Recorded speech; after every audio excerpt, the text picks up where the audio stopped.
ऊपर से कुर रही थी सो ज्यादा डल गया। अब घी ज्यादा डल गया खिचड़ी में, निकाले कैसे?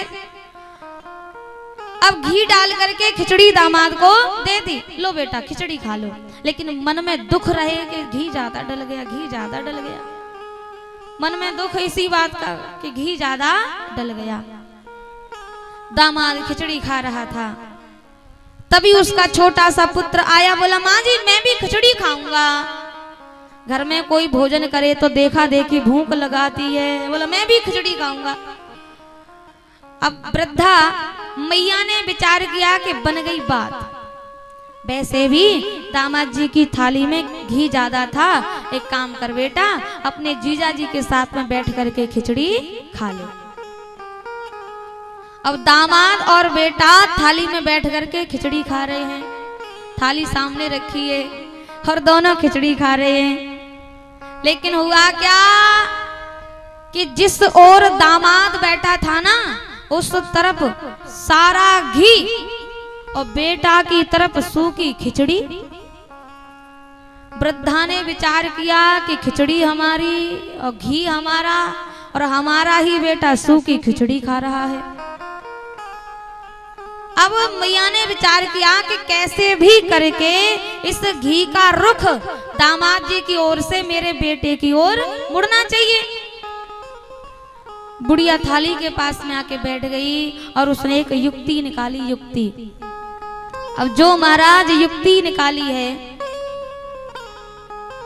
थाली के पास में आकर के बैठ गई और कहा सुनो दामाद जी, मैंने सुना है कि आपके घर में मेरी बेटी दुखी रहती है, आपके माता पिता मेरी बेटी को खूब सताते हैं। दामाद बोला तो क्या करना होगा? अब चतुर सास कहती है कि अब तो मेरी आपके घर में मेरी जो बेटी है आपके घर में एक ही शर्त पर रहेगी। कौन सी शर्त? वृद्धा जो थाली है ना खिचड़ी, उसमें ऐसे उंगली चलाते हुए कहती है कि जब घर में दीवार लग जाएगी तब। उंगली चलाते हुए खिचड़ी में ऐसे उंगली खींचते हुए कहा। अब क्या हुआ कि घी का सारा रुख दामाद की ओर से बेटा की ओर चला गया। अब दामाद भी कम नहीं था, विचार किया कि वृद्धा बड़ी चालाक है कि मेरे माता पिता को व्यर्थ में दोष दे करके और घी का सारा रुख अपने पुत्र की ओर मोड़ दिया। दामाद भी कम नहीं था। दामाद ने कहा सुनो सासू मैया, मेरा घर तो स्वर्ग था, स्वर्ग, लेकिन जिस दिन से आपकी बेटी मेरे घर में आई है ना, दामाद ने पांचों उंगली थाली में चलाते हुए कहा कि जिस दिन से बेटी आई तब से घर मेरा चौपट हो गया है, चौपट।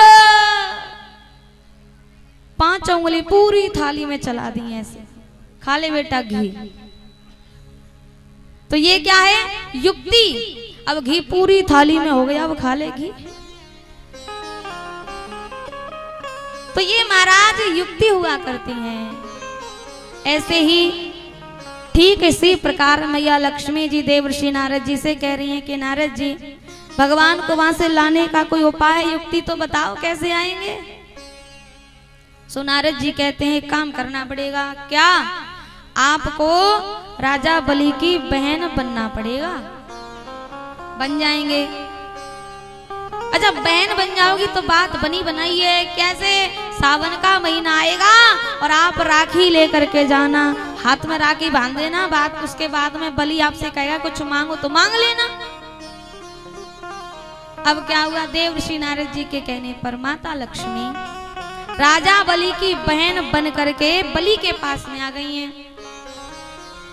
अब जैसे ही बलि के पास में आई, बलि ने देखा कि हमारी बहन कहां से आई है।